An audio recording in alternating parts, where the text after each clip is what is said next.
The case of Sitaram 2026 റിലീസായ, അതായത് ഫെബ്രുവരി 20 theatrically റിലീസായ ഒരു മൂവിയാണ്.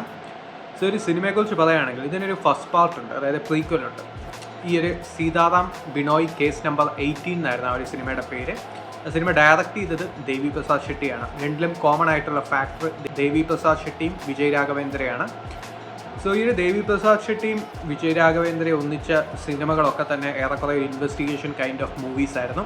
അങ്ങനെയുള്ള ഇവരുടെ 3 സിനിമകളാണ് ഇവർ ചെയ്തിരിക്കുന്നത്. ഈ ഒരു സിനിമയുടെ പ്രീക്വലും അല്ലാതെ കേസ് ഓഫ് കൊണ്ടാന എന്ന് പറയുന്ന ഒരു മൂവി കൂടി, ഭാവനയൊക്കെ അഭിനയിച്ച ഒരു മൂവി കൂടി ഇവരുടെ ആ ഒരു കോമ്പിനേഷനിൽ, ഡയറക്ടർ ആക്ടർ കോമ്പിനേഷനിൽ വന്നിട്ടുണ്ട്. സോ ഈ ഒരു സിനിമയെക്കുറിച്ച് പറയുകയാണെങ്കിൽ ദ കേസ് ഓഫ് സീതാറാം എന്ന് പറയുന്ന ഈ ഒരു സീക്വലിനെ കുറിച്ച് പറയുകയാണെങ്കിൽ ഫസ്റ്റ് പാർട്ട് ഞാൻ അങ്ങനെ കണ്ടിട്ടില്ല.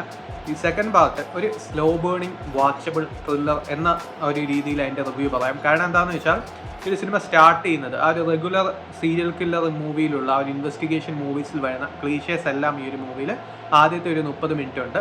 പിന്നെ അങ്ങോട്ട് സിനിമ ഒരു സ്റ്റീമായി അങ്ങനെ അങ്ങ് കയറി വരുന്നുണ്ട്. അതായത് ഇപ്പോൾ രാജമാണിക്യത്തിൽ മമ്മൂട്ടി പറയുന്നൊരു ഡയലോഗുണ്ട്, ആദ്യം ചെറുക്കനൊന്ന് ബാളിയെങ്കിലും പിന്നെ കയറി ഇങ്ങ് പിടുത്തുന്ന.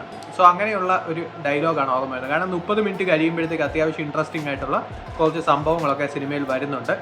സോ ഒരു ആൻറ്റഗോണിസ്റ്റിനെ കാണിക്കുന്നുണ്ട്, പിന്നെ അങ്ങോട്ട് കുറേ ട്വിസ്റ്റുകളും കാര്യങ്ങളൊക്കെ വരുന്നുണ്ട്. പക്ഷേ ഇത് സിനിമ കണ്ടത് കുറച്ച് ക്ഷമയൊക്കെ വേണം. ആദ്യത്തെ അരമണിക്കൂർ അത്യാവശ്യം നല്ല രീതിയിൽ സ്ലോ ബേണിംഗ് ഒക്കെ ആയിട്ടാണ് പോകുന്നത്. സോ പിന്നെ അങ്ങോട്ട് അത്യാവശ്യം ഒരു രസമുള്ള രീതിയിലാണ് ഇൻവെസ്റ്റിഗേഷൻ പോകുന്നത്. അങ്ങനെയുള്ള ഒരു മൂവിയാണ് ഈ ഒരു ദ കേസ് ഓഫ് സീതാറാം എന്ന് പറയുന്ന ഈ ഒരു സിനിമ.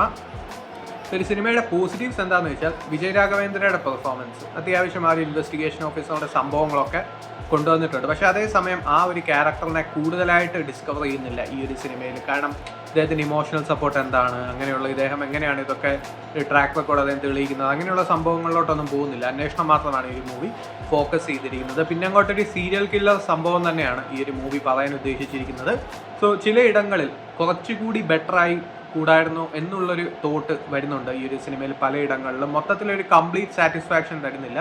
എന്നാലും ഒരു മോശം സിനിമയല്ല, അത്യാവശ്യം ഒരു വാച്ചബിൾ ത്രില്ലർ എന്ന രീതിയിൽ മാറുന്ന ഒരു സിനിമയാണ്. ഒരു സ്ലോ ബേണിംഗ് വാച്ചബിൾ ത്രില്ലർ എന്ന രീതിയിൽ മാറുന്ന ഒരു ഇൻവെസ്റ്റിഗേഷൻ മൂവിയാണിത്. സോ താല്പര്യമുള്ളവർ കണ്ടു നോക്കാം. ഇതിപ്പോൾ ആമസോൺ പ്രൈം വീഡിയോയിൽ അവൈലബിൾ ആണ്.